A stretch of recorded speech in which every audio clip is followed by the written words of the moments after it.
Assalamualaikum warahmatullahi wabarakatuh. Waalaikumsalam warahmatullahi wabarakatuh. Waalaikumsalam warahmatullahi wabarakatuh po. Bismillahirrahmanirrahim. Alhamdulillahi rabbil alamin. Wassalatu wassalamu ala asyrafil anbiya'i wal mursalin nabiyina Muhammad wa ala alihi wa sahbihi ajma'in. May mukaddima pa po ba kayo bago tayo mag-start? Ustad, wala na po. Okay. Tunay na ang lahat ng pasasalamat at lahat ng papuri ay para lamang kay Allah. Pinapasalamatan natin siya at sa kanya lamang tayo humihingi ng tulong. Nawa ang kapayapaan at pangangalaga ng ating dakilang lumikha ay mapa sa kanyang huling propeta na si Muhammad sallallahu alaihi wasallam, sa kanyang pamilya at sa lahat ng sumusunod sa tuwid na gabay hanggang sa huling araw. Mga minamahal na kapatid sa pananampalataya, magandang araw po. Kasama ng mga kapatid natin na bumubuo ng Nurul Hidayah Muslim Organization, then ang New Muslims in Taiwan, pati na ang Discover Islam ng Bahrain, at sa lahat ng mga kapatid natin po na lagi natin kasama sa ating pag-aaral dito sa organisasyon na to. Magandang araw po. Pagpalain nawa kayo ni Allah subhanahu wa ta'ala at dalangin namin na lagi tayong pagsamasamahin sa kabutihan, hindi lang dito sa mundong ito, maging sa kabilang buhay. At alhamdulillah, nagsimula na muli yung ating parang second o another level ng pag-aaral. I think itong grupo na to, kayo yung batch 1 nung mga naunang estudyante nung organization, ng mga group na kasama natin po. So ito pong ating pag-aaral ay pagpapatuloy lang ng mga napag-aaralan na natin. So mag-advance na kayo ng level ng pag-aaralan, pati na rin ng mga subject. So ang ating subject pa rin ay fiqh. At i-continue lang natin po kasi yung unang mga lesson na pinag-aralan natin, kung naalala nyo pa, yung buong kabanata na may kinalaman sa at-tahara. So tinalakay natin doon yung mga alituntunin na may kinalaman sa wudu. Okay, lahat ng mga aralin na may kinalaman sa wudu, ang ghusl, ang tayammum, pati na yung huling tinalakay natin ay yung mga bagay na may kinalaman sa buwan ng dalaw ng mga kababaihan o yung tinatawag na al-haid wan nifas. Then pumasok tayo sa mga kabanata na may kinalaman sa sala, mga arkan ng sala o mga haligi ng sala, mga syurut ng sala, wajibat, wasunan. So almost na tapos na po natin lahat yun eh.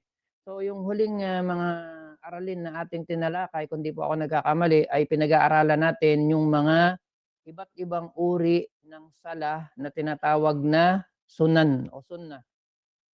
Ito yung mga iba't ibang uri ng sala sa Islam na hindi obligatory.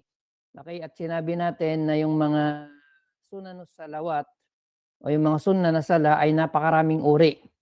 At meron tinatawag na wait, para hindi tayo magkamali. Okay? Meron mga tinatawag na salawatun muakkata bi awqatin muayyana. So ito po yung mga tinatawag natin sa ibang terminology sa wikang Arabic. Lahat ng mga tinatalakay natin na iba pang mga uri ng sala, bukod dun sa 5 obligatory na sala, ay tinatawag na salatut tatawwu, mga voluntarily na sala. At meron nga tinatawag na mga uri ng sala na muakkat, ibig sabihin temporary lang siya, meron siyang specific na oras kung kailan lang siya po pwedeng gawin. Hindi siya po pwedeng gawin sa lahat ng panahon unless may mga pagkakataon na ito ay gawin. Like for example, yung mga binanggit natin, like salatul istisqa, yung sala pagka hihingi tayo ng ulan, salatul kusuf o khusuf kapag yung sala kapag may eclipse. And then yung sala, yung mga natalakay na natin, kung di ako nagkakamali po, is yung salatul witr. Okay, yung mga panggabi na sala, kabilang doon yung salatul witr. Tinalakay na rin natin, kung di ako nagkakamali, yung tinatawag natin na sunanur rawatib. Okay, yung sunanur rawatib na tinatawag, ito yung mga sunna na sala, kaagapay o kadikit ng 5 obligatory na sala. Okay, review nga tayo ng konti po. I think yun yung huling paksa na tinalakay natin eh. Ilan ayon sa napag-aralan natin o napag-aralan niyo po dito man o sa ibang pag-aaral, ilan ang bilang ng Sunanur Rawatib? Maki-open yung mic niyo po. Gusto ko may participation kayo pagka nag-aaral tayo. Ilan ang bilang ng rak'a ng Sunanur Rawatib po? 2 rak'ah bago Fajar. Sige po, Sister Janna. Ilan lahat mo na? 12 rak'ah. 12 Sige po. po, saglit, sige lang. Si Janna muna, sige po. Uy, sumobra kayo po saang meron sabi 14 eh. Iba, tingnan nyo kahit dito yung mga ulama ninyo rito, nagkakaiba-iba kayo ng pananaw. Si Sister Janna muna po, para hindi tayo mag-isa. 12 rak'ah po. 12 rak'ah. Si Taib, explain nyo po, paano naging 12 yun? Kasi po, 2 pong rakas bago magpajar at 4 na raka bago duhor, 2 raka pagkatapos ng duhor, 2 raka pagkatapos ng maghrib, at 2 raka pagkatapos ng isya. Taib, ahsan. So, according sa actually, dalawa yung pananaw ng ating mga ulama po. Merong mga nagsasabi na ito ay 10 rak'a at may nagsasabi na 12. So, yung nagsasabi sa mga ulama na ito ay 12 is according do sa binanggit ni Ukhti dyan na 2 rak'a before ng Fajar, 4 na rak'a, okay, before ng duhur at 2 rak'a pagkatapos ng duhur. Yung mga ulama na nagsasabing 10 lang, kasi may mga hadith na dinaanan natin o binanggit na sinasabi na ito ay 10 lang. Ang pananaw nila 2 rak'a before duhur at 2 rak'a after ng duhur. Then kung ito ay 12, so 4 na rak'a before ng duhur at 2 after ng duhur. Ang asr wala siyang tinatawag na sunnatul rawatib before at after ng salatul asr. Sa maghrib, 2 after maghrib at sa isya ay 2. So 12 lahat po siya. Okay, continue na tayo po. Tatalakay tayo ng iba't iba pang mga uri ng sala. So yung paksa natin ngayon ay yung salatud duha. Salatu ad-duha. Ang salatud duha, yung salita na duha, ito po ay oras. Ang ibig sabihin ng salita na duha, ito ay oras. Okay, kailan magsisimula yung salatud duha? Mula sa kapag ang araw po ay mataas na. Pag sumikat na yung araw at ito ay mataas na, katulad ng oras po kapag magsisimula yung isinasagawa yung Salatul Eid. Ibig sabihin yung talagang mataas na yung araw. So doon siya magsisimula. Hanggang bago mag-Salatul Duhur. So ito yung tinatawag natin na oras ng duha. At merong sala po sa oras ng duha na tinatawag na sunnah na sala ng Salatul Duha. Ito mga oras na to, ngayong oras na to, alas 10 o 10 o'clock ng umaga dito sa Saudi Arabia, itong oras na to ay oras ng duha. So merong sunna na sala na po pwedeng gawin sa ganitong oras hanggang mamaya bago mag-Salatul Duhur. At may mga hadith po na dumating tungkol sa tinatawag natin na Salatul Duha. May mga hadith mula kay Propeta Muhammad sa katuruan niya sallallahu alaihi wasallam na may kinalaman sa Salatul Duha. Sa libro ni Imam Bukhari at ni Imam Muslim, sa libro ni Imam Al-Bukhari at ni Imam Muslim na tinatawag na As-Sahihain mula kay Abu Hurairah radhiyallahu anhu, qal awsani khalili sallallahu alaihi wasallam bisalatin bisiyami salatati ayyam min kulli syahrin wa rak'atay duha wa an uthira qabla an arqad. Sabi ni Propeta Muhammad, sabi ni Abu Hurairah radhiyallahu anhu. Si Abu Hurairah po pala, okay, isa sa pinaka magiting o malapit na sahaba ni Propeta Muhammad sallallahu alaihi wasallam. Ano ba ang ibig sabihin ng salita na sahaba po? Okay, iwanan muna natin panandalian to. May mga word lang tayo na lilinawin at bibigyan ng mga mahalagang point para karagdagang kaalaman po. Okay, sa Arabic, pag sinabing sahaba, ano ang ibig sabihin po? Ano ang naintindihan nyo na ibig ipakahulugan? Kasi madalas nyo yung marinig ayon sa mga sahaba. Samahan ng Ang sahaba Propeta naman Muhammad. Companions po. Kasamahan, companion. Kasamahan ni Meron- Propeta Muhammad. Meron akong gustong marinig na detailed information or detailed explanation tungkol sa sahaba. Okay, tinagalog nyo lang po yun eh. Yung word na sahaba is kasamahan, companion. Sino yung sahaba? Paano maituturing ng ang isang tao ay sahaba? Kaibigan? Kaibigan, companion, kasamahan. Mamaano sahaba, ayuhal akhawat. May subject ba kayo ng hadith? Naniwala Subject po sa ba kayo kanya ng bilang hadith? propeta. Yung mga sumasampalataya. Kayo po, sumasampalataya kanino? Kay Allah. Kay O Allah. kayo, sumasampalataya kayo kay Allah, sahaba ba kayo? Opo. Paano kayo naging sahaba? Ang sahaba is parang nung time ni Jesus, sila yung mga alagad niya, sila yung mga apostol. Paano kayong naging alagad o apostol ni Propeta Muhammad? Pambira kayo mga nilalang. May subject ba kayo ng hadith? May subject po ba kayo ng hadith, mga ayuhal akhawat? Ito, Meron yun. basic tong tinatan. Okay, hindi nyo pa ba ito napag-aralan? Di pa po. Sino yung naka-raise yung hand? Parang may naka-raise yung... Ako iwanan ko muna panandali kasi may mga Arabic term tayong binabanggit pero hindi nyo naman, baka hindi nyo naintindihan. Po. Assalamualaikum warahmatullahi wabarakatuh. Sila po yung mga tagapagtanggol ng mga ni Propeta Muhammad.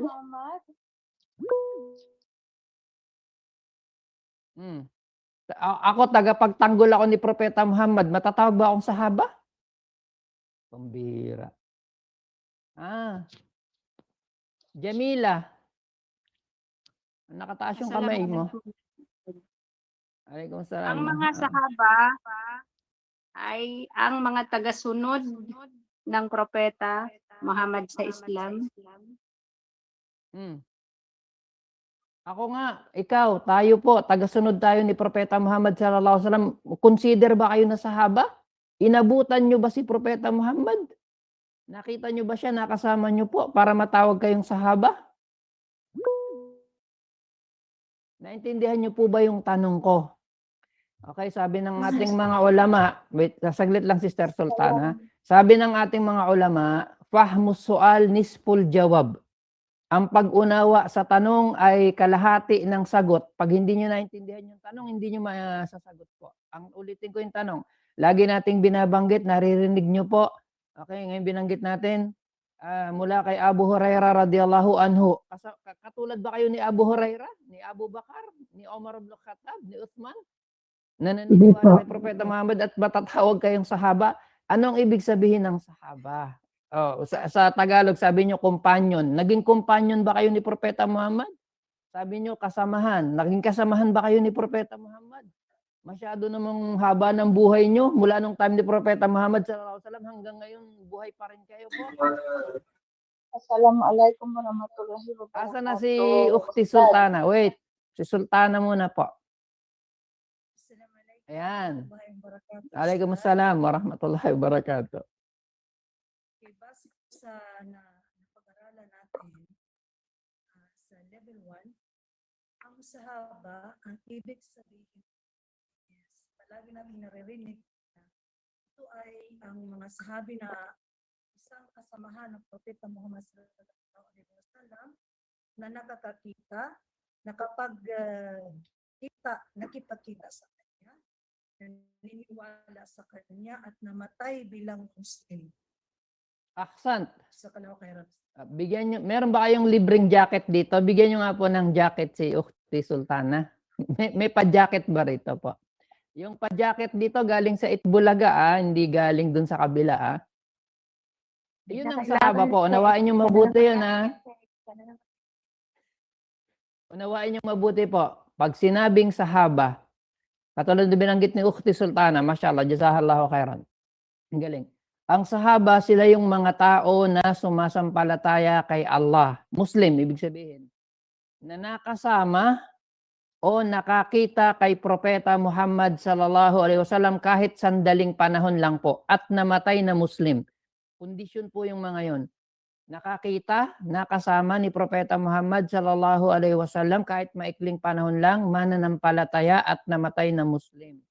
So, yung sinasabi nyo na tayo, lahat ng naniniwala kay Propeta Muhammad ay matatawag na sahaba, hindi yan ang meaning ng sahaba. Kasi tayo po ay naniniwala kay Propeta Muhammad, pero hindi naman natin siya nakita, hindi natin siya nakasama. Hindi tayo matatawag na sahaba. Tayo ay mga tagasunod niya, pero hindi tayo mga parang alagad nga di ba? Doon sa time ni Jesus Christ, sila yung mga alagad, yung 12 apostol na nakakita at nakasama ni Jesus alayhi salatu wasalam according sa katuruan ng Kristyanismo. Ang mga sahaba parang ganun din ang kahulugan.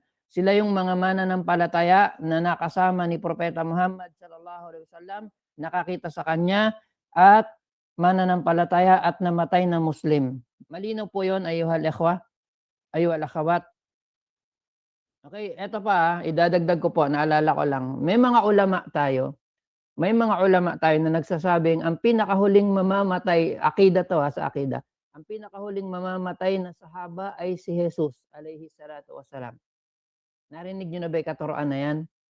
Ang pinakahuling mamamatay na sahaba ay si Jesus, si Isa alayhi salatu wasalam. Bakit nila sinabi po yon? Di ba sabi nila, according sa kahulugan ng sahaba, sila ay mga mananampalataya na nakakita o nakasama ni Propeta Muhammad sallallahu alaihi wasallam kahit sandali lang na panahon at namatay na Muslim. So we believe in Islam na si Jesus Christ ay nakita, nakasama ni Propeta Muhammad sallallahu alaihi wasallam nung gabi ng Isra at Mi'raj, kung saan nagsala sila doon sa Masjid al-Aqsa sa Jerusalem, sa Palestine. Okay, nakita ni Propeta Muhammad sallallahu alaihi wasallam lahat ng propeta mula kay Adam hanggang kay Jesus. And then nagsala sila doon sa loob ng masjid, sa Masjid al-Aqsa, siya yung nag-imam. At until now, we believe na si Jesus Christ ay hindi pa namamatay. So kaya nga sinasabi natin na according doon sa pananaw ng mga ulama na yun, na si Jesus ay kabilang sa mga sahaba sapagkat nakita niya, nakasama niya si Propeta Muhammad, mananampalataya at namamatay na Muslim. Anyway, hindi yun yung topic natin. Kaya lang gusto kong karagdagang information lang po yun o kaalaman para pagka nakakarinig kayo ng mga ganitong uri ng mga salita, alam nyo ang ibig sabihin. So, mula sa libro ni Imam Bukhari at ni Imam Muslim, balik tayo doon sa lesson natin. Mula kay Abu Hurairah radiyallahu anhu. Okay? Si Abu Hurairah, ito yung sahaba. So, ayan, babalik tayo doon sa word na sahaba. Siya yung sahaba na pinakamaraming na inarate o na isalaysay na hadith mula kay Propeta Muhammad sallallahu alaihi wasallam. So kapag babalikan natin ang mga libro ng hadith, okay, yung mga libro kung saan isinulat ang sunna ni Propeta Muhammad sallallahu alaihi wasallam, napakarami po nun. Okay? Pinakamaraming isinalaysay na hadith na nakita niya, narinig niya kay Propeta Muhammad sallallahu alaihi wasallam, itong si Abu Hurairah.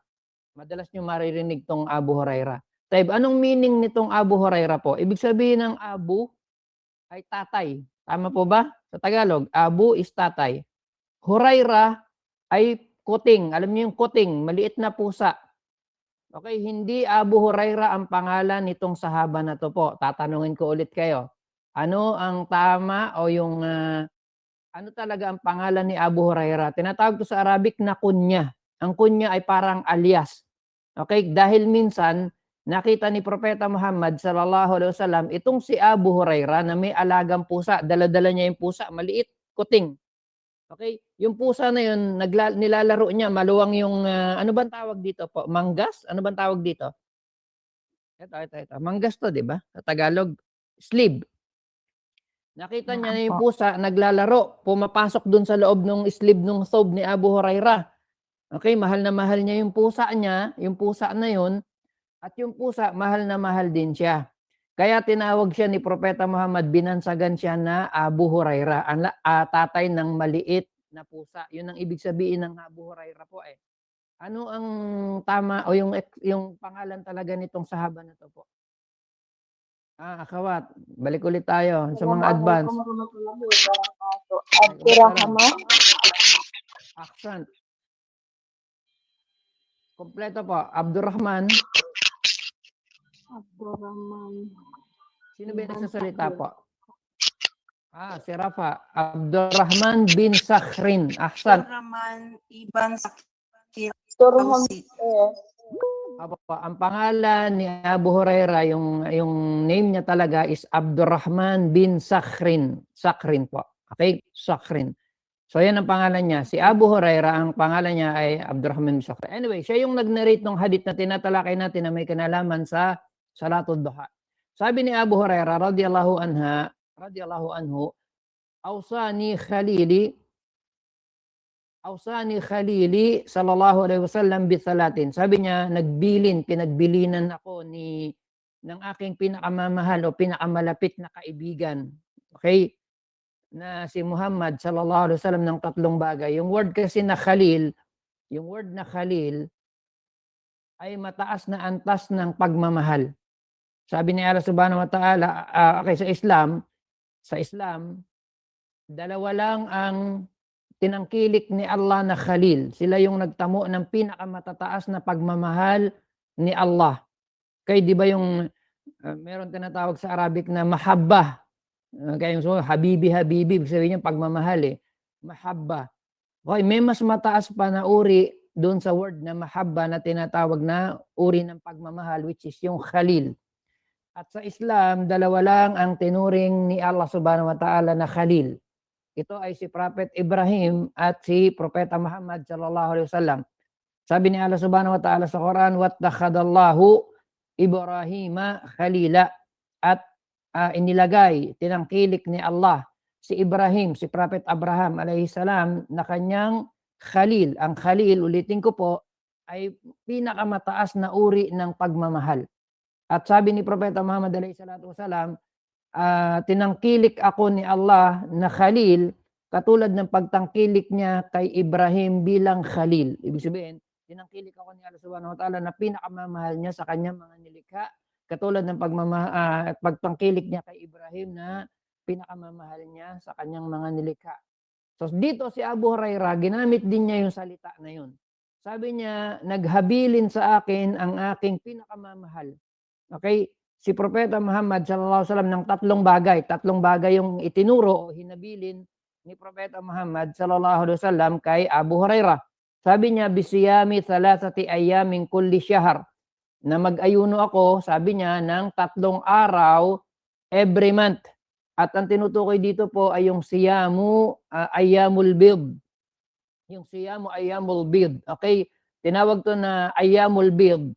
Kasi yung bilang na 13 sa every month ng Arabic calendar, yung 13, 14, 15. Actually, hindi po siya ayyam. Di ba yung yom kasi, pag sinabing yom, araw. Ayyamul bid. Literally, hindi siya araw po kasi gabi yun. Yung tinutukoy na 30, araw na 13, 14, 15, kalagitnaan ng bawat buwan ng Arabic calendar, ito po kasi yung kung saan ay kabilugan ng buwan. So ito yung mga araw na makikita nyo yung buwan ay napakaliwanag. Okay? Kaya itong mga araw na to, 13, 14, 15, ay sunnah na mag-fasting po. Sunnah na mag-ayuno. So si Propeta Muhammad sallallahu alaihi wasallam, naging kaugalian na niya yan na kapag dumarating ang 13, 14, at 15 ng bawat buwan ng Arabic calendar, siya ay nag-aayuno. Yun daw ay hinabilin ni Propeta Muhammad sallallahu alaihi wasallam kay Abu Hurairah radhiyallahu anhu, isa sa mga hinabilin sa kanya. Kaya lagi niya tong pinapractice. Sabi niya, pangalawa, warak atay abduha. Sabi niya, pangalawa ay naghabilin siya sa akin na magsala ako palagi ng 2 rak'ah sa oras ng duha. Rak'atay ad-duha. Yung pangatlo, wa an utira qabla an arqad. At sabi niya, yung pangatlo ay magsagawa ako ng salatul witr bago ako matulog. So dito sa hadith na to ay mapapatunayan natin po na ang pagsasala ng duha ay sunnah. Ulitin ko yung mga oras na to po. Mamaya may time pa kayo kung nasa Middle East kayo, kung matatapos tayo agad, pwede kayong magsala ng duha. Ugaliin niyo po yan. Magandang ugaliin po yan. Okay, sa ano to ha? Sa umaga to, pero hindi ito obligatory na sala. Kabilang to sa mga sunnan na sala. So magsisimula siya kapag ang araw ay mataas na hanggang bago magduhur. Sa iba pang hadith, sabi ni Abu Sa'id, anna an-nabiyya sallallahu alaihi wasallam kana yusalli duha hatta naqul la yad'uha wa yad'uha hatta naqula la yusalliha. Sabi ni Abu Sa'id al-Khudri na ang radiyallahu anhu na ang propeta sallallahu alaihi wasallam dati palaging nagsasala ng salatud duha. Hanggang sinabi namin na may mga panahon hindi niya talaga to iniiwanan. Okay? And then may mga panahon na iniiwanan niya to na sinasabi namin na hindi na siya nagsasala. So meaning po, hindi siya palagian. May mga pagkakataon po na sinasala to ni Propeta Muhammad, may mga pagkakataon naman na hindi. Okay, binanggit natin to dahil sinasabi nga natin na ito po ay kabilang sa mga sunna na sala. Na kung iiwanan niya, kung magkaminsan ay hindi naman po magkakasala o hindi naman problema. So i-try nyo lang po, pagka wala kayong ginagawa mga ganitong oras, magsala kayo ng 2 rak'ah na tinatawag na salatud duha. So ano yung niya nyo? Niya nyo ay magsasala kayo para sa salatud duha. So according sa ating mga ulama, ang pinakamababa na bilang ng salatud duha is 2 rak'atan. Ang pinakamababa na bilang ng salatud duha ay rak'atan. Ayon sa hadith ni Abu Hurairah na binanggit natin kanina, ay yung binanggit natin na unang hadith, na nagbilin si Propeta Muhammad sallallahu alaihi wasallam kay Abu Hurairah na huwag niyang kakalimutan yung 3 bagay. Pag-ayuno ng 3 araw every month, yung Ayyamul Bid na tinatawag, na magsala siya ng 2 rak'ah ng duha palagi, at na bago siya matulog o humiga sa kanyang higaan ay magsasala muna siya ng salatul witr. Okay? So according to sa hadith na yon, ang pinakamababang bilang ng salatud duha ay 2 rak'ah. At meron namang ibang hadith na iba ang nagsalaysay, si Anas radiyallahu anhu. Ito namang si Anas po ay kabilang sa mga lingkod ni Propeta Muhammad sallallahu alaihi wasallam. Siya yung kasama niya sa loob ng kanyang bahay, kahit siya magpunta, siya yung nagsisilbi kay Propeta Muhammad, si Anas radiyallahu anhu. Kaya nga sabi niya kaya mas alam niya yung way of life o yung pang-araw-araw na pamumuhay ni Propeta Muhammad kasi nga siya yung nagsisilbi. Pero isa sa mga hadith na nabanggit niya na si Propeta Muhammad sallallahu alaihi wasallam, yung kanyang napakagandang ugali at asal, sabi niya, sa tagal ng paninilbihan ko kay Propeta Muhammad sallallahu alaihi wasallam, ni minsan hindi niya ako sinabihan sa mga bagay na hindi ko ginawa. Nasasabihin sa kanya, ba't di mo ginawa yan? Yung parang papagalitan siya, ba't di mo ginawa yan? At ni minsan sabi niya, hindi niya ako pinagsabihan sa mga bagay na ginagawa ko. Bakit mo ginawa yan? Something na ganun. I mean, napakabait ng Rasul alayhi salatu wasalam na dapat nating maging modelo at maging tularan.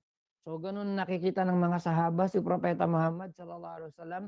Kaya napamahal siya ng lubusan sa kanila.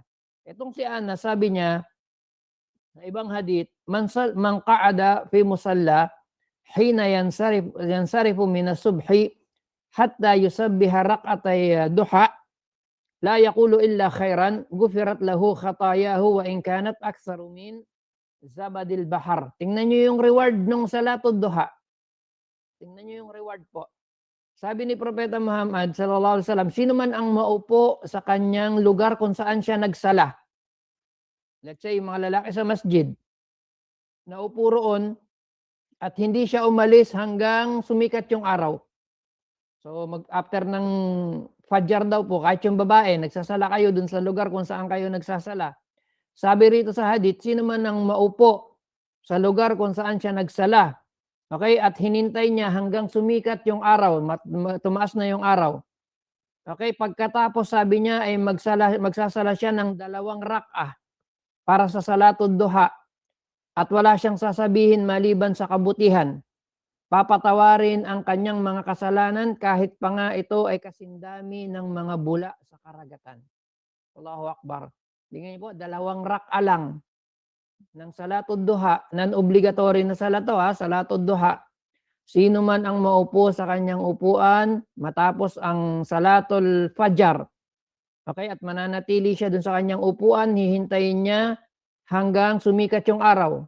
So natural, habang nakaupo siya doon, either na magbabasa siya ng Quran o kaya ay magdidikir or magdudua, okay, hanggang sa sumikat yung araw. And then magsasala ng 2 rak'ah para sa salatud duha. at wala siyang sasabihin maliban sa kabutihan.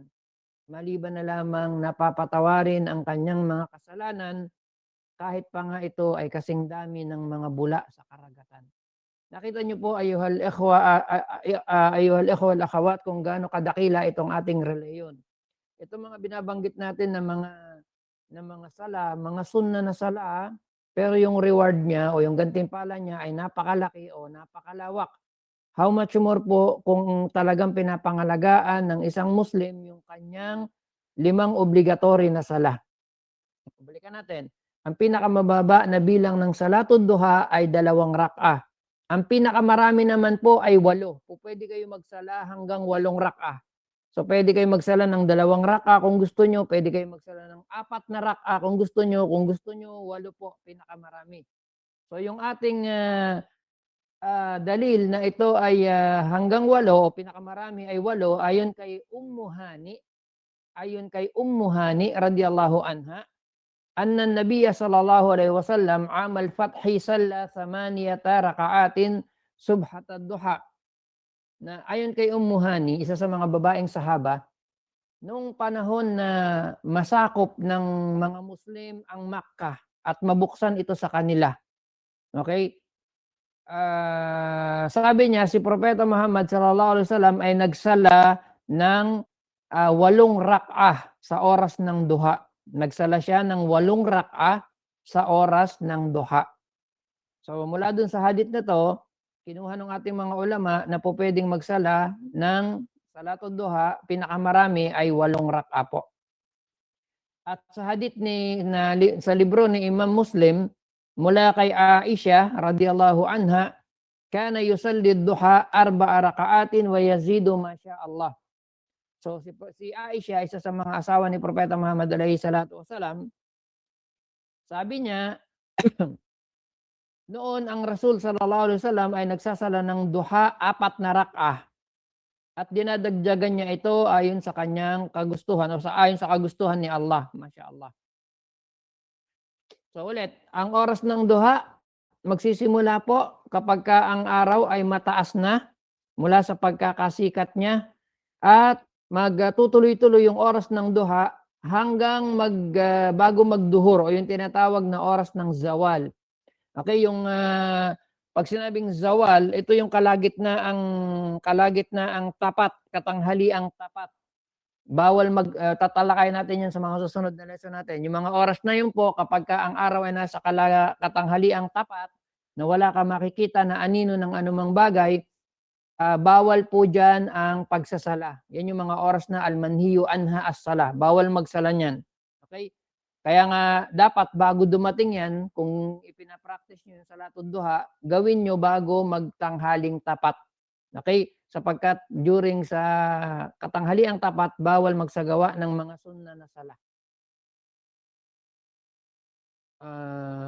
At pinakamaganda daw po na isagawa ang salatul duha kapag tumindi na yung init. Ibig sabihin, katulad niyan, 10 o'clock, 10:30, okay, mula 8 o'clock, 9, 10, may init na yan sa umaga. Yan yung mga oras ng salatul duha. At yung salatul duha, kung baka may marinig din kayo ng mga ganitong aral o katuroan, ito yung tinatawag na salatul awwabin. Salatu al-awwabin. So yan din yung salatul duha na tinatawag. Okay? Tingnan natin. Yan yung mga bagay na may kinalaman, aralin na may kinalaman sa salatul duha.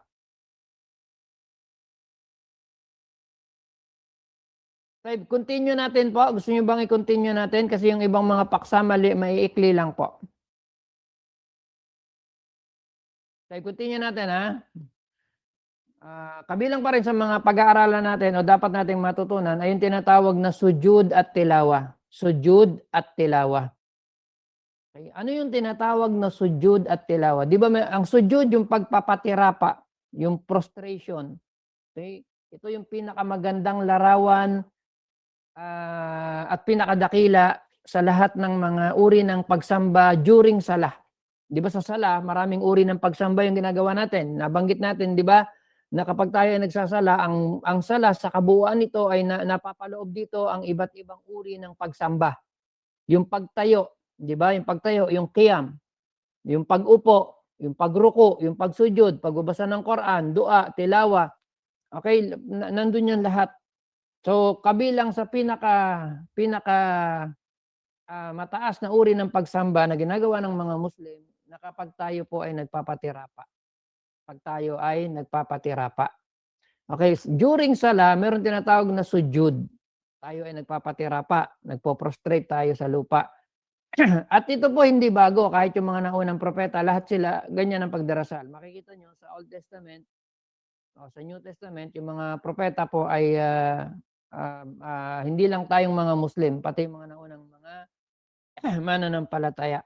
Si Prophet Abraham, yung kanyang mga anak, they prostrate, they face into the ground.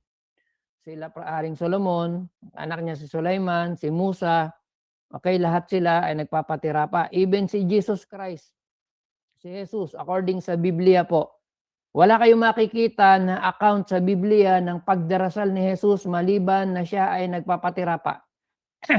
Kung alala niyo yung kwento po, gabi ng comparative religion tayo ng konti. Dagdag lang po ito, wala kang kinalaman to dun sa lecture natin. Ba't babanggitin ko lang kasi may kinalaman sa sujud. Gabi ng Huwebes ng gabi yon, kung naalala niyo yung kwento po, kasama niya 12 apostol niya, yung mga sahaba niya ni Jesus Christ. Andun sila sa garden ng Gethsemane Garden. Then kasama niya 12 apostol, nung dumating na yung hating gabi o madaling araw, nakatulog yung kanyang mga kasamahan. At si Jesus, sabi ron sa kwento, ay lumakad sa dako paroon. Hinubad niya ang kanyang sapin sa paa at siya ay nanalangin. Ama ko, wag nawa ang kagustuhan ko ang masunod, subalit ang kagustuhan mo. Nawa ilayo mo sa akin ang saro ng pagdurusang ito. According dun sa account sa Biblia. Habang siya ay nakasujud. According dun sa Biblia, habang siya ay nakapatirapa, nakasujud. Sabi nga, tumutuloy yung kanyang luha, humihingi siya ng tulong, nagsusumamo doon sa makapangyarihang Ama na nasa langit. Wallahi, wala kayong makikita na pagdarasal na ginawa si Jesus na binanggit sa Biblia maliban doon na siya ay nakapatirapa. Kaya nga sinasabi natin na kung pagpapatunay lang na ang relihiyong Islam, ang tunay na relihiyon, pati sa pamamaraan ng pagsamba, lahat ng mga propeta, even si Jesus Christ, sa Biblia mismo, pag nagdarasal ay nakapatirapa. Okay? Hindi yung sinasabi ng iba't ibang sekta na kapag sila ay mananalangin, magdadasal sa Diyos, mula dun sa pintuan ng simbahan, naglalakad ng paluhod hanggang dun sa altar. At sinasabi nila ito ang tunay na relihiyon, dito ang kaligtasan. Gumawa yung ibang grupo ng ibang pamamaraan dun sa kanilang sambahan. Anong ginagawa? Nag-iiyakan, naglulundagan, nagpapalakpakan, nagsasayawan, nagkakantahan. At sabi nila, ito ang tunay na relihiyon, ito ang relihiyon na makapagliligtas sa atin. Amen? Alien! Mga alien yun eh. Yung iba, naglagay ng ano ron, naglagay ng banda sa loob ng simbahan nila, di ba? Merong nagigitara, merong may hawak ng drum, merong kung ano-anong mga ginagamit nila ng mga instrumento para akayin yung mga tao. Pero tingnan nyo po, wala ring laman yung simbahan nila. Wala naman pumapasok dun sa mga bahay dalanginan nila. Kasi kapag ang isang reliyon o pananampalataya, mali talaga, hindi yan tatangkilikin ng mga tao. Makita nyo, kahit saan kayo magpunta, ang mga Muslim, mashallah, napakaraming nagsusulputan ng mga masjid. Okay. Meron tinatawag, balik tayo sa lesson natin, naliligaw tayo kung minsan pero bumabalik pa rin tayo sa katotohanan. Okay. Meron tinatawag na sujud at tilawa. Ano yung tinatawag na sujud at tilawa? Kapag kayo po ay nagbabasa ng Quran, kapag tayo ay nagbabasa ng Quran, merong mga kabanata o mga sura na kung saan ay mayroong tinatawag na sujud at tilawa. Okay? Itong sujud na to ay isinabatas ni Allah Subhanahu wa Ta'ala at ng kanyang sugo sallallahu alaihi wasallam bilang pagsamba kay Allah. Bismillah. Kailan po 'yon? Kapag tayo ay nagbabasa ng Quran, nasasalaman tayo o kaya ay basta nagbabasa tayo ng Quran, ano man yung ating kalagayan, at meron tayong ayah, merong talata sa Quran na dinaanan natin na kailangan nating magsujud. So dito ang ruling po, yung nagbabasa pati yung nakikinig magsusudyod pareho. Ang ruling, yung nagbabasa pati yung nakikinig ay magsusudyod pareho. Yung sudyod na yon o pagpapatira pa ay sa pagsamba para mapalapit tayo kay Allah Subhanahu wa Ta'ala. Pagpapakita po yun kasi ng tingnan niyo yung larawan ng nakasudyod, nakapatira pa. Okay, di ba? Yung pinakamahalaga, pinakaiingatan natin na bahagi ng ating katawan, which is yung ating muka, inilalapag natin sa lupa.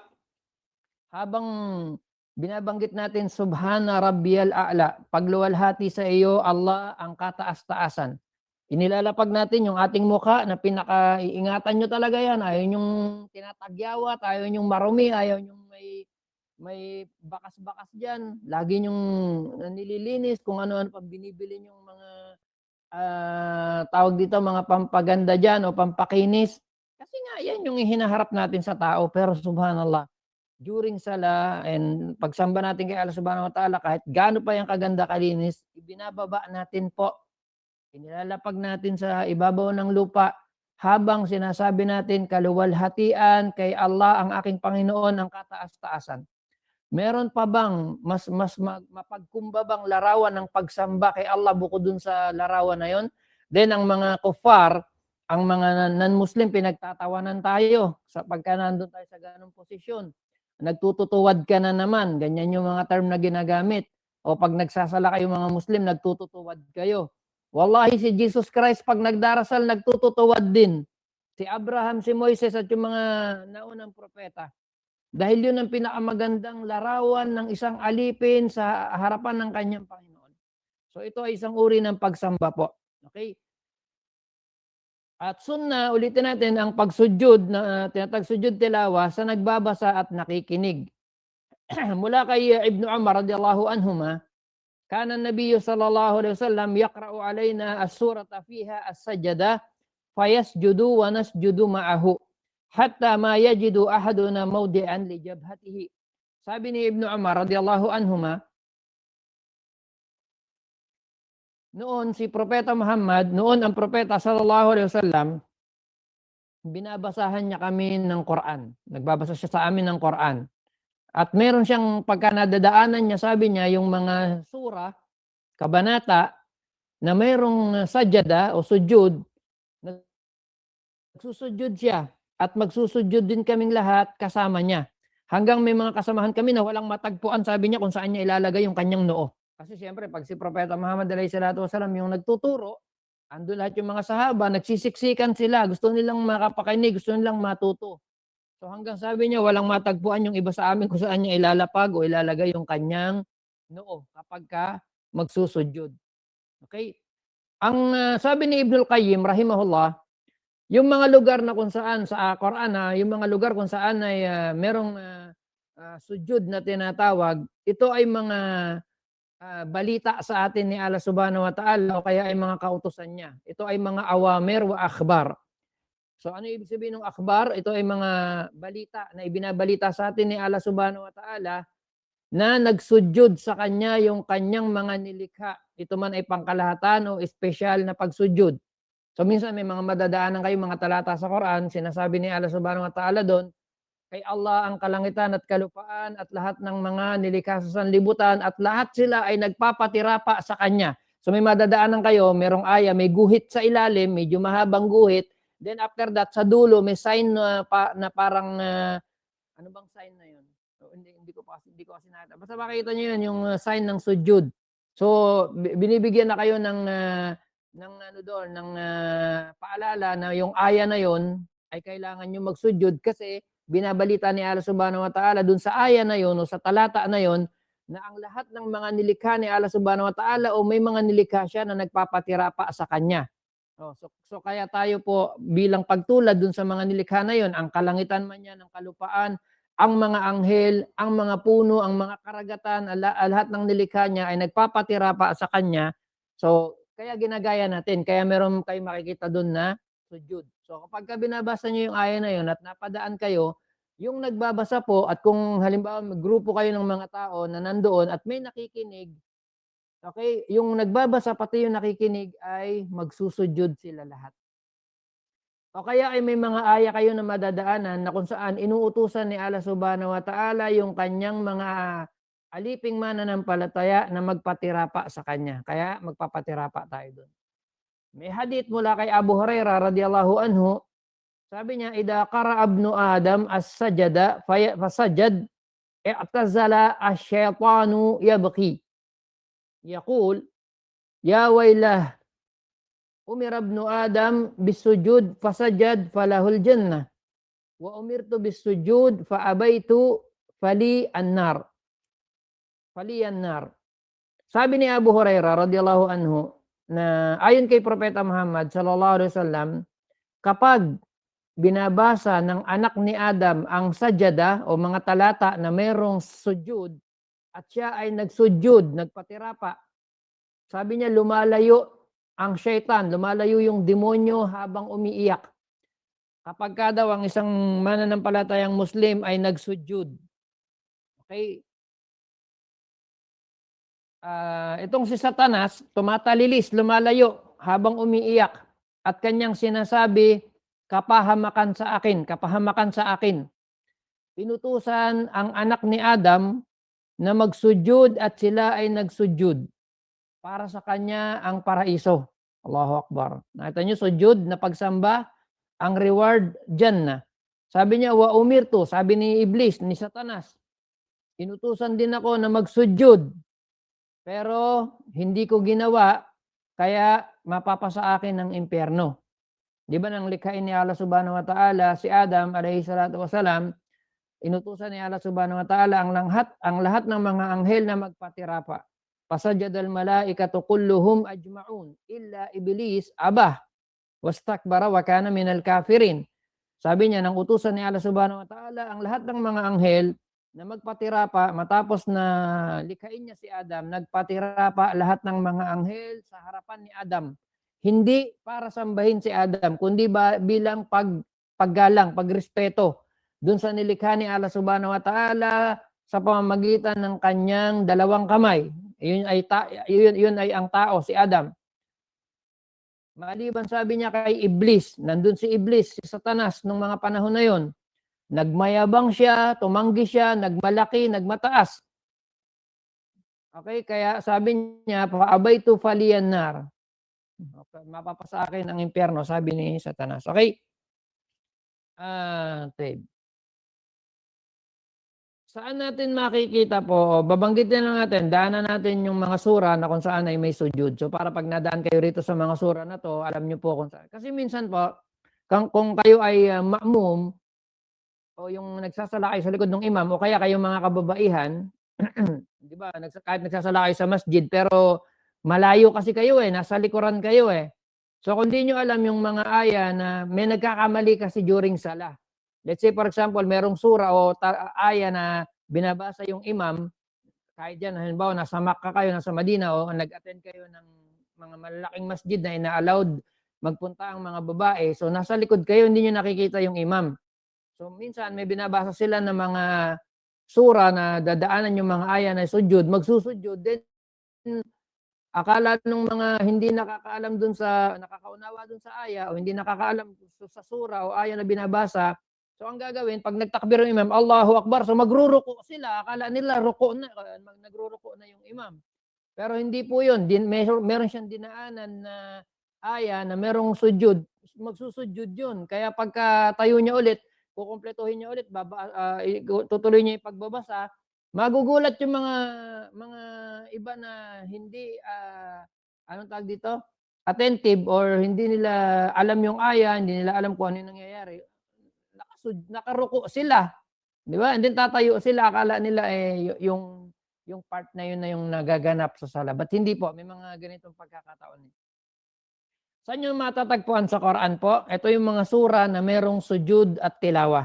Sa Suratul A'raf, meron yan. Sa Suratul A'raf, sa Suratul Ar-Ra'd, sa Suratul An-Nahl, sa Suratul Isra, sa Suratul Maryam, sa Suratul Hajj. Sa Suratul Hajj, dalawa po yung aya na mayroong sujud.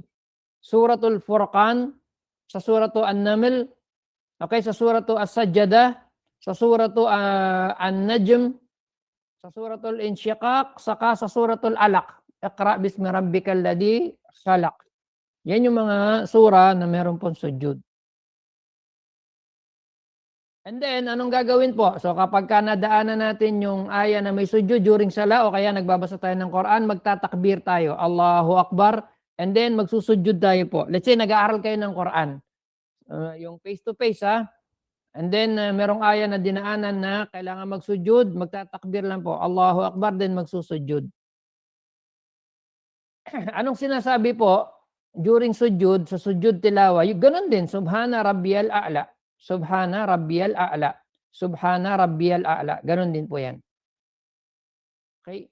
So I think yan yung mga importanteng bagay na may kinalaman sa salatul duha at sa sujud at tilawa.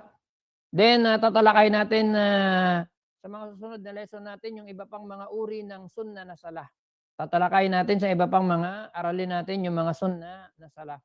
So I think hanggang dito na lang muna. Barakallahu fikum wa jazakumullahu khairan wa sallallahu ala nabiyyina Muhammad sallallahu alaihi wasallam. Kung meron kayong gustong sabihin, itanong or